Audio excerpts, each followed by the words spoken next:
Hi friends, welcome to VRA cooking channel. ఈరోజు recipe వచ్చి బొరుగుల mixture. సాయంకాలం పూట ఏం చేయాలో తెలియనప్పుడు ఇలా చేసుకోండి. ఒక్కసారి తింటే ఇంకా అస్సలు వదలకుండా తింటారు. ఒకసారి ఈ విధంగా చేసి చూడండి, చాలా సింపుల్గా చేసుకోవచ్చు. ముందు ఒక బౌల్ తీసుకొని ఒక 2 కప్పుల దాకా బొరుగులు వేసుకోవాలి. క్లీన్ చేసుకొని వేసుకోవాలి. చిన్నగా కట్ చేసి పెట్టుకున్న ఒక ఉల్లిపాయ, ఒక టమాటో వేసుకోవాలి. అలాగే పుట్నాల పొడి 1 కప్పు వేసుకోవాలి. 2 టేబుల్ స్పూన్ కారం వేసుకోవాలి. తగినంత ఉప్పు వేసుకోవాలి. 1 tablespoon chaat masala, 1 cup mixture, అలాగే 1 నిమ్మకాయ రసము, 2 టేబుల్ స్పూన్ ఆయిల్ వేసుకొని మొత్తం ఒకసారి కలుపుకోవాలి. ఒకవేళ మీ దగ్గర చాట్ మసాలా లేకపోతే వేసుకోకపోయినా పర్లేదు.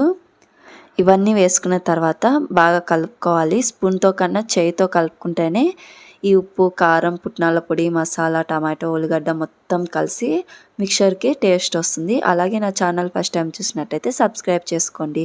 Thank you.